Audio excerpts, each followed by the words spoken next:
Yes, Rax, can you hear me okay, bro? Yes, brother. I can hear you loud and clear. Good, good, good. Look, listen, thank you for joining me, man. Thank you for joining me. Just to give you context, this series, I'm calling it Mental Health Isolation and Lockdown, but it's kind of just really, with this pandemic that we're going through, mental health there's been more cases of it, and it was just really just kind of getting people to talk about their experiences or share the work they're doing to help people. And you fall into that latter part, and I've known you what over a year and a bit now, in terms of had the pleasure to work closely with you, and I've seen you in action in terms of the work you do. So before I go any further and kind of steal your thunder there, can you just explain, for those who don't know who you are, what you do, who you are, and then we'll go into it, bro. Yeah, so my name is Ragz-CV. I'm a spoken word artist, and I'm the founder of a Brixton-based charity called Poetic Unity. We give a voice to the voiceless. We deliver different programs, around the community, in schools and stuff like that. And we also do events, and we do mentoring as well.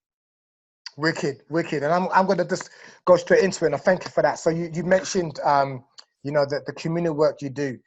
Tell me a little bit more about Poetic Unity. Like, when did that begin and why? What compelled you to start it? And then secondly, how active have you been in this current situation that we're in? Yeah, so I started Poetry Unity just over 5 years ago now. I wanted to start it because I saw how powerful poetry is in terms of helping people, just in general, you know what I'm saying? It helps so much of education as well, helps so much in terms of mental health, and it helps in bringing people together, which is, one of the main things, hence the name Poetic Unity, you know what I'm saying? But yeah, in these times, like during this pandemic, like I feel like, in a way I've been busier, you know what I'm trying to say? Because in a pandemic, this is the time when organizations like Poetry Unity are needed the most, you know what I'm saying? And I feel like, a lot of the community have been struggling mentally, especially, you know what I'm saying, during this time. So yeah, we've just been delivering our services. Obviously, we usually deliver them in person, but obviously because of the situation, we've been delivering them online, on Instagram, on Zoom, wherever we can deliver them, we've been delivering them. So, and it's been good, man. It's been like, we've been able to reach so many more people, because obviously when you're doing it online, people from all across the world can watch and get involved, you know what I'm trying to say? So we've reached people in all different countries. And yeah, it's definitely been a positive thing, and I'm happy that we can still deliver our services, you know what I'm saying? Yeah. And that's really good to see. And you talked about impacting the community in a positive way. So what does that look like in terms of age demographic? Because when the stereotype maybe that I have or used to hold with poetry is for, like, older folk, or should I say the wiser, more mature, more experienced people in life. But I'm sure you see a different viewpoint, my friend. So yeah, can you just kind of give us a little bit of context in terms of the different ages that you're reaching? Yeah, so usually, like, I mean, before the pandemic, our main focus has been young people between the age of 5 and 25. So Nice. that's the age that we usually, like, the age range we usually hit. But obviously, because of the pandemic, we've been doing a much more intergenerational services now, because we just want to help the whole community, you know what I'm trying to say? So we've had people from the age of 5 to 71, you know what I'm trying to say, like, be Yeah, involved in our services. So, and to be honest, like, even in general, with some of the events that we do, sometimes it does have an intergenerational aspect anyway on a normal day, because obviously, older people come to our events too to watch how these young people are doing, and sometimes to perform themselves. But definitely since the pandemic, like, I feel like we've definitely reached a much more of an open age range. I'm trying to say, from, like I said, from young to old, you know what I mean? And the going back to yourself now, Rags, more specifically, you mentioned about the reason why you want to give a voice for the voices. You said that in your introduction regarding your community. What got you involved in poetry? Just like, what got you involved? Was it a poet you heard, a book you read? What was it?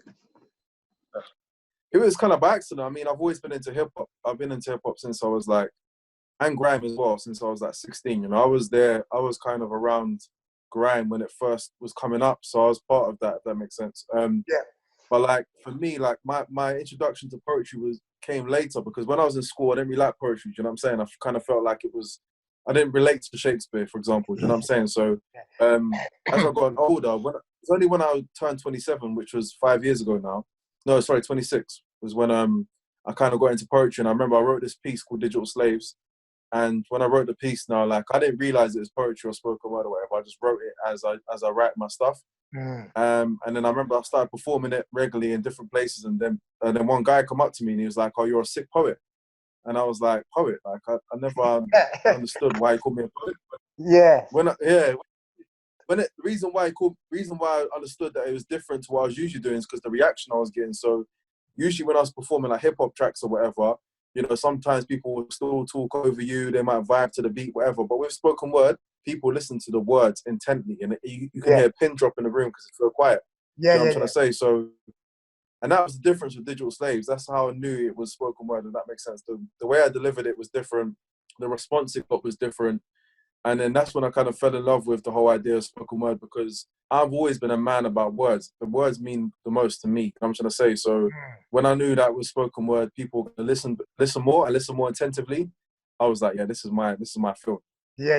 And I love that. I love hearing that. And the reason why I asked that question was around about where you mentioned it, you know, initially reaching out to the youngest. So I guess my, you know, lead up to the next question is, did you find then what you were talking about in your poetry allowed you to relate more to the younger people? Plus, as you said, you listen to maybe more, let's say, current music, and then you blend it in with the poetry. Or actually, you were finding out as well that young people just like poetry, they just dig it.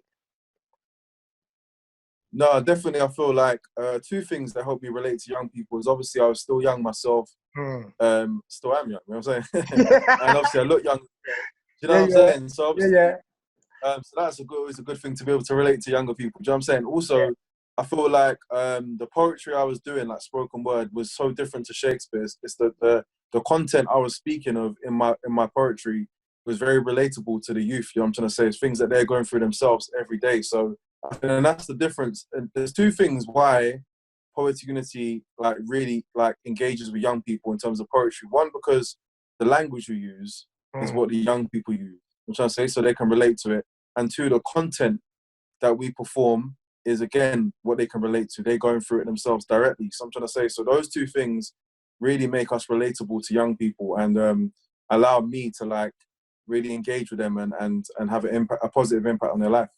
Brilliant. No, I love that. And then my next question on that is because I'm interested in the age demographic, because you know I've read like you know, they talk about generation gap, and I feel like, you know, things like poetry bring people together because it's expression and helping understand where people are coming from and what people have seen in you know, through experience. So how do you find, whether it's older poets or older participants, you know, help the youngest?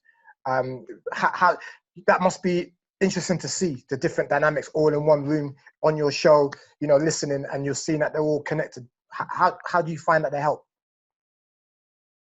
I think it's good because obviously, like, the elders have the wisdom in it that we don't. Even like I said, like there's a guy called Stephen who comes to our event every week when it was in person, and even every week online now he's coming. He's 71 years old, and like the wisdom he has, you know, I can't give a young person the wisdom he has. He has way more wisdom than me. So I'm saying I've only lived this life for 32 years. He's lived this life for 71 years. You see what I'm trying to say? So the You're things still that a he can baby. pass on. Yeah, exactly. You know, when you put it into that perspective, he's 50 years older than me, more or less. You see what I'm trying to say? So that's a big difference. I'm trying to say that's a whole life. You know what I'm trying to say? So for him, for someone like him, he can really pass on the wisdom to me, and I can pass it on to others, and he can even pass it on directly to younger people than me. So I'm trying to say. So I just feel like the wisdom that the older generation has is definitely something that is needed for young people, because again, they've been there and done it. You know. Yeah. Oh, wicked. I love that. And so you mentioned that you're busier now, probably more than you've been recently with the pandemic, etc. as well. So I guess I want to sort of delve into that. What does that look like? Is it online sort of shows then, as you're saying? And if that is the case, how often is that? You know, let the people know.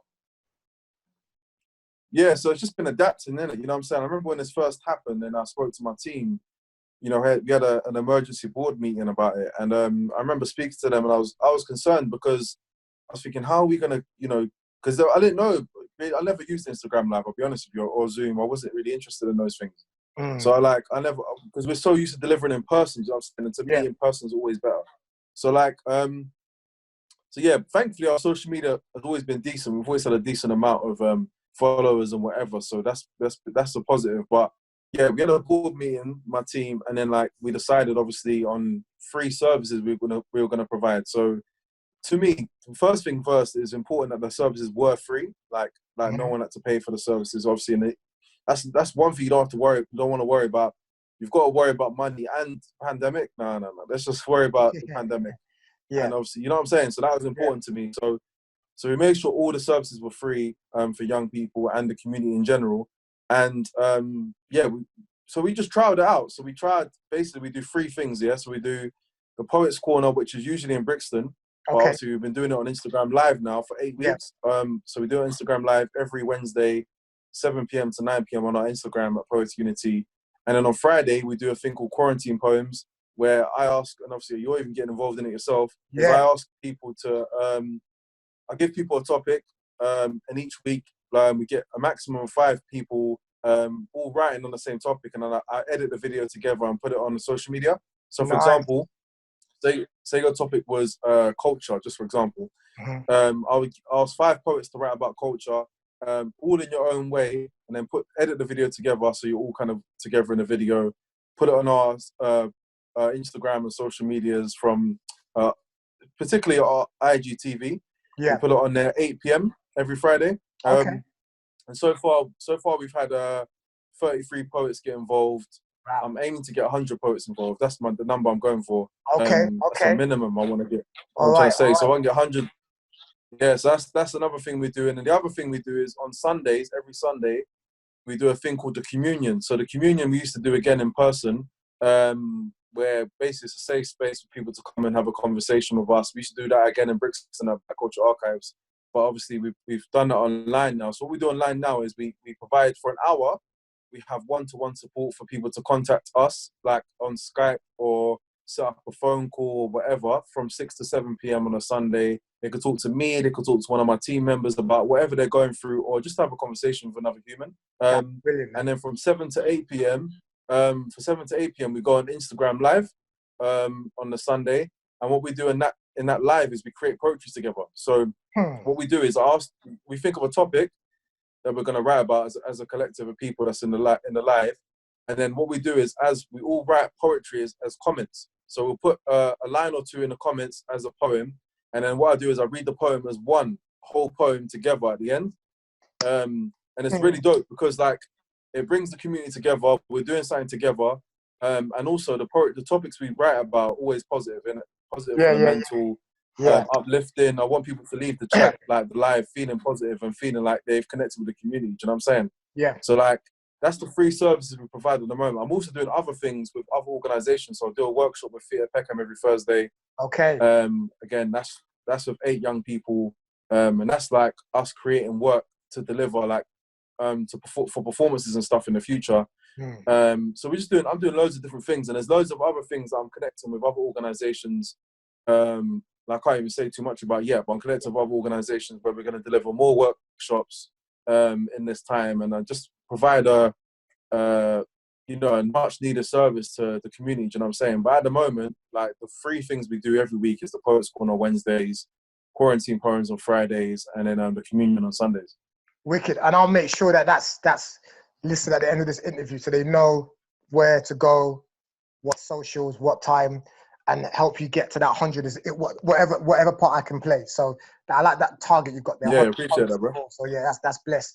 Look, I know you're a busy man, tight schedule and that. So my last question for you really is, and it's great to see you productive, and with you being productive and having all those services available and equally for free, you're giving young and old, or just any person an outlet to express themselves, to have a positive experience. That's fantastic. My question then for you is this: what advice would you give to somebody that is struggling in this time mentally about you know, it wouldn't necessarily be mental health, but because maybe they've got money issues, or actually they're alone with their thoughts, and they haven't really, you know, done that for a long period of time. So they're really struggling, isolating themselves long before isolation. What advice would you give somebody to try and get through this tough time? Yeah, man, I just saying, it's really tough. It's like, you know, we're all built differently. Do you know what I'm saying? We all have different needs. We all have different mental capacities. You know what I'm saying, for Yeah. situations like this. So I feel like first thing I would say is, like, I thought it's really important that no one is alone in this time, innit? So, for example, some people live alone. So if that's the case and you live alone, you need to make sure that you're speaking to people regularly. You know what I'm trying to say? Yeah. And also, you know, and this isn't against any social distancing, and this is just common sense. You can still see people at a distance. You know what I'm trying to say? Yeah. You know, like, for example, I went to see my cousins the other day, Yeah. and they was at their house, and I stood, like, even look further than 6 meters away. So there's at their doorstep, and I was like, you know, in the road kind of bit, like in the pavement. Yeah. So I was a good distance away from them. But we was chatting for like 2 hours. Yeah. Yeah. You see what I'm saying? So I you love can do that. things like that where, you see what I'm saying, that you're connecting with your people still. You're still seeing them. Obviously, you're not touching them or getting close to them. You're still keeping that distance. You know what I'm trying to say? Yeah. Or, like, even if, like, you know, you don't want to do that and you're concerned about that, you can just go for a walk. Going for a walk is so important. You know what I'm trying to say? Like, in these times, getting out of the house. You know what I'm saying? Every day, even me, I focus on getting out of the house at least once a day. Whether it's exercise, whether it's just going for a walk, whether it's going in the garden. So obviously some people haven't got a garden, so even just walk to the park, or you walk just down the road, whatever, you walk to the shop, whatever you're doing, I think it's really important to not be stuck in the house, because that's when you get cabin fever, you know what I'm trying to say? And that's when you really become isolated, you know what I'm saying? So, so yeah, just really talking to your people, connecting with your people, you know, getting some exercise, going outside the house, seeing some people, obviously from a distance, and obviously, like, getting involved in, like, things that what we're doing. I'm trying to say, you don't have to be a poet to get involved in what we're doing. You could just, there's so many people who've got involved in what we're doing recently who've never written poetry in their life. That's what I'm trying to say. But they obviously, at this time, they got things in their mind they want to get off their chest, you know. So yeah, man, that's the main things I'd say, you know. Nah, that's blessed, and in these times there isn't, like, no real wrong answer, you know. Like, it's all, that's what I love. It's a sharing what's working for you, and that someone might pick points from that and say, yeah, I'll try that. So that's blessed. Look, I know you're a busy person, so I'm gonna say, look, thank you for what you do. You know what I mean? I've respected what you do from the moment I found out about what you do, and then when I met you, it went up a further level. Happy to support where I can, and yeah, just thank you for what you do. Thank you for giving your time for this, and being part of this as well, bro. You know, because this is, if it can help one person, then I'm like, job done. You know, end of the day. And the last bit, bro, which you much success, and we're gonna help you get to that 100. That's what we're gonna try and do. So bless up, man. Have a good day, man. Yeah, bro. Thanks for having me, man. Thank you for doing your thing, bro. Anytime, Always. man. Yeah, man. Love, bro. You know that, man. You know that, man.